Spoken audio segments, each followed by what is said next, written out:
Bismillahirrahmanirrahim. Assalamualaikum warahmatullahi wabarakatuh. Selamat pagi yang terhormat Kepala Desa Riding Panjang, yang terhormat pula para tokoh masyarakat Desa Riding Panjang, serta Bapak Ibu sekalian yang saya hormati. Sebelumnya, izinkan saya memperkenalkan diri. Nama saya Mas Agus Muhammad Prima Putra. Adik mahasiswa memanggil saya Prima.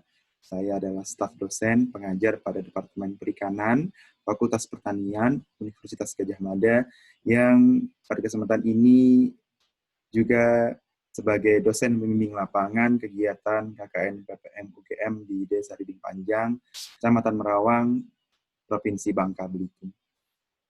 Ya, sebelum kita mulai acara pada pagi hari ini, izinkan saya pula untuk mengucapkan terima kasih yang sebesar-besarnya kepada Kepala Desa Riding Panjang, pada Bapak Ibu tokoh masyarakat, serta masyarakat Desa Riding Panjang yang sudah dengan tangan terbuka menerima dan menyetujui kegiatan KKN PPM di Desa Riding Panjang pada periode ini, walaupun KKN-nya dalam bentuk daring karena kondisi yang tidak memungkinkan untuk kami mengirim mahasiswa ke lapangan, tapi tetap diterima dengan tangan terbuka, dengan hangat.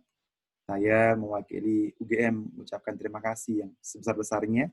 Semoga tahun depan, KKN periode tahun depan, kondisi sudah membaik sehingga kita bisa mengirimkan, menerjunkan mahasiswa dan bersua langsung di lapangan dengan Bapak Ibu sekalian. Jadi pada kesempatan kali ini saya diminta adik-adik dari klaster agro untuk sedikit berbagi dengan Bapak Ibu mengenai potensi perikanan, begitu ya. Saya yakin Bapak Ibu sudah paham dan sudah mengerti apa itu potensi perikanan, tapi mohon izin saya sekali lagi untuk berbagi dan sekedar mengingatkan kembali apa saja potensi sumber daya perikanan. Saya akan share poinnya ya. Nah, semoga bisa terlihat. Jadi,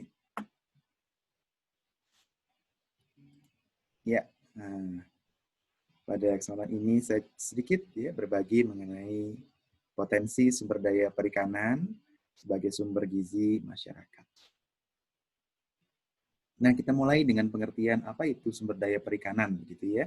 Menurut Undang-Undang RI Nomor 45 Tahun 2009, perikanan adalah semua kegiatan yang berhubungan dengan pengelolaan. Di mana video di sini ya.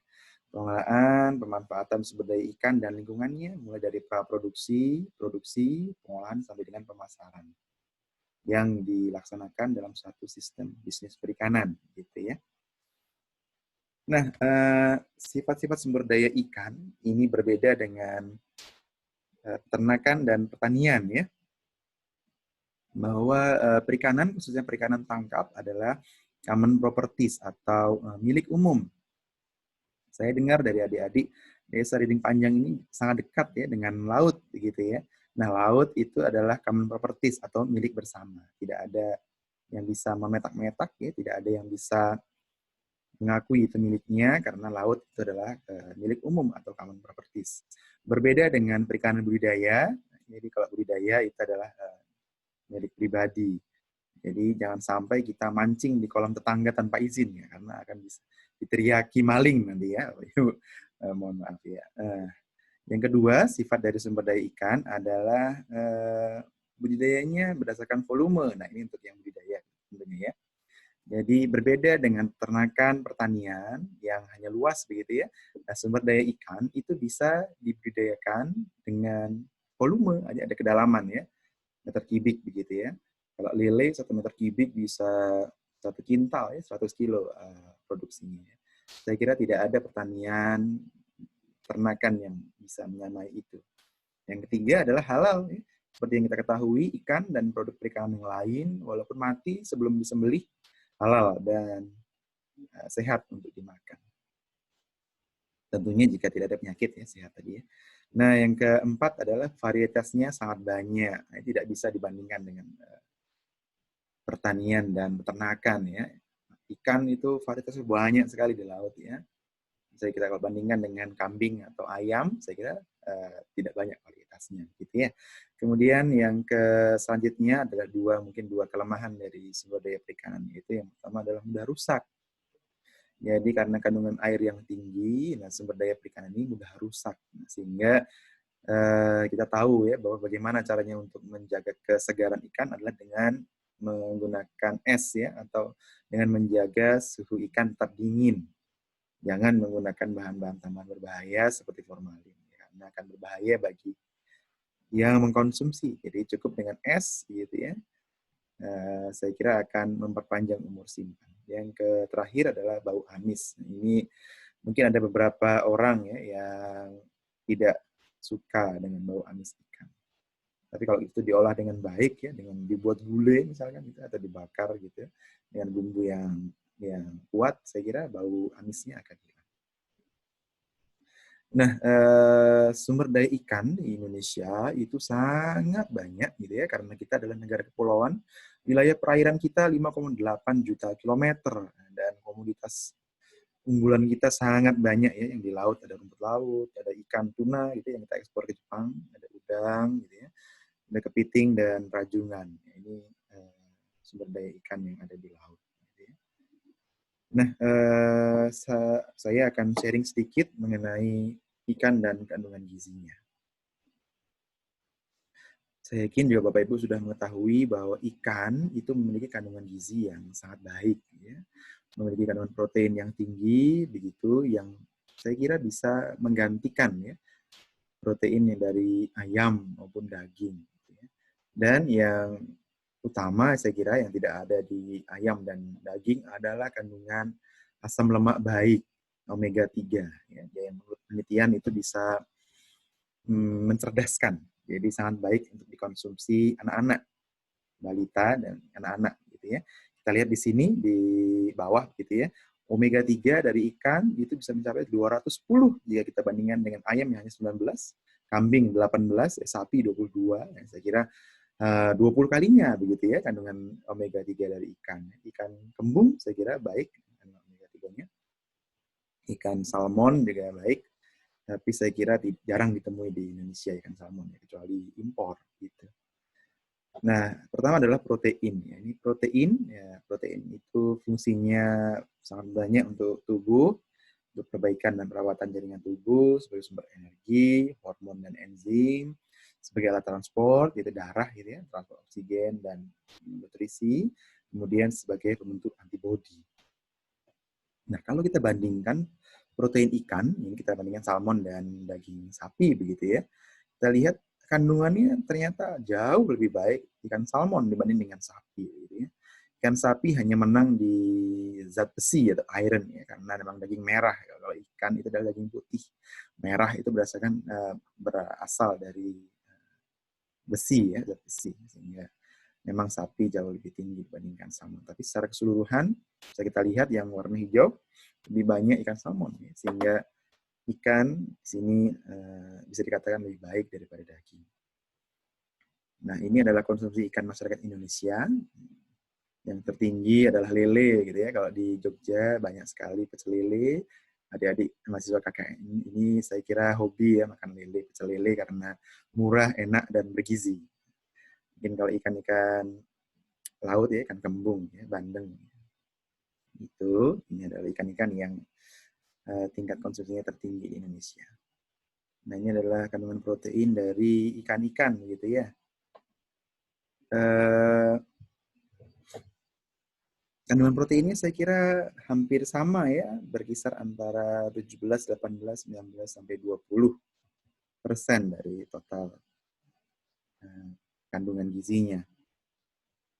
Nah, berapa banyak sih protein yang dibutuhkan oleh tubuh? Nah, ini menurut Kementerian Kesehatan, untuk anak-anak itu sekitar 45 sampai 50 gram gitu ya, per hari. Jadi makan satu potong ikan goreng saja sudah cukup ya untuk memenuhi kebutuhan protein anak. Dewasa saya kira tidak jauh berbeda, sehingga siang makan ikan, malam makan ikan, saya kira sudah jauh mencukupi kebutuhan protein harian kita. Nah, protein ikan itu juga banyak asam amino taurinnya ya. Taurin itu asam amino yang ada sebagai penyusun protein. Nah, di ikan itu sangat tinggi dan itu baik untuk mencegah penyakit jantung ya. Nah, ini corona ya. Saat ini kita sedang diuji dengan pandemi virus COVID-19 yang sayangnya belum ada vaksinnya, sehingga salah satu cara untuk mencegah kita dari sakit ya karena virus adalah menjaga kesehatan, berolahraga, dan makan makanan yang bergizi. Nah, ikan ini adalah salah satu sumber makanan yang bergizi dan saya yakin bisa mencegah ya, menjaga imun tubuh kita dan mencegah dari corona. Yang selanjutnya adalah akan saya coba sharing sedikit mengenai potensi protein ikan sebagai senyawa bioaktif. Mungkin ini Bapak Ibu juga sudah pernah mendengar ya bahwa ikan itu jika diolah dengan fermentasi, dengan cara fermentasi, bisa menghasilkan peptida atau potongan-potongan rantai protein yang memiliki sifat bioaktif. Ya, salah satunya misalkan antioksidan, anti-inflamasi, anti kanker, anti kolesterol, dan juga memiliki sifat ACE inhibitor gitu ya, yang bisa menurunkan tekanan darah, gitu ya, anti tekanan darah tinggi, anti hipertensi. Nah, di Indonesia banyak sekali ya produk fermentasi ikan. Kalau di Bangka ini saya kira Rusip ya yang terkenal di Bangka dan sudah tersedia online sehingga bisa dibeli dari penjuru mana saja di Indonesia ya yang mau mencoba Rusip dari Bangka. Nah, ini adalah bagaimana proses pembentukan peptida tadi ya, protein dirombak ya, dipecah bisa dengan enzim, bisa dengan fermentasi bakteri ya, menghasilkan peptida. Nah, peptida ini yang kita akan bahas sekarang adalah antihipertensi atau ACE inhibitor.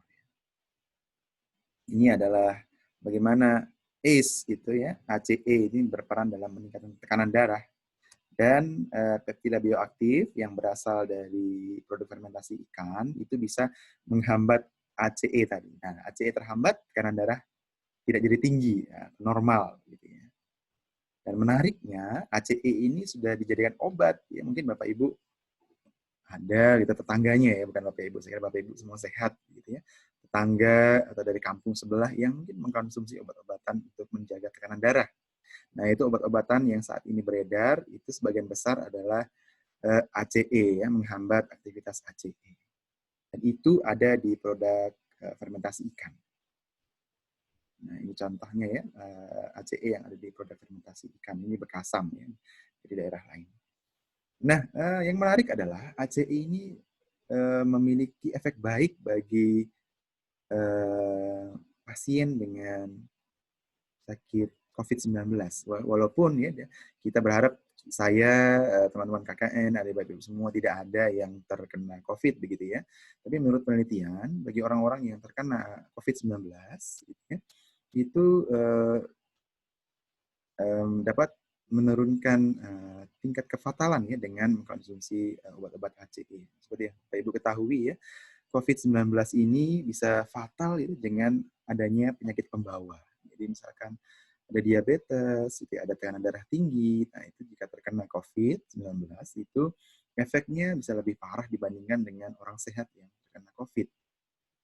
Nah, bagi orang-orang yang dengan penyakit tekanan darah tinggi, itu ternyata menurut penelitian, jika kemudian minum obat-obatan ACE inhibitor tadi, ACE inhibitor, itu ternyata bisa menurunkan potensi kefatalan dari virus COVID-19 ini. Kita lihat di bawah ini ya, bisa menurunkan 4,7 sampai 13,3% dibandingkan dengan pasien COVID-19 yang tidak mengkonsumsi obat-obatan. Nah, dari sini saya yakin ya, walaupun belum ada penelitian lebih detail begitu ya, saya yakin mengkonsumsi produk fermentasi, ya, ikan fermentasi itu baik untuk kesehatan jantung, tekanan darah tinggi, dan bisa mengurangi risiko kefatalan jika terkena virus COVID. Walaupun kita tidak berharap ya, tidak ada yang, semoga tidak ada Bapak Ibu kita semua yang terkena COVID. Begitu.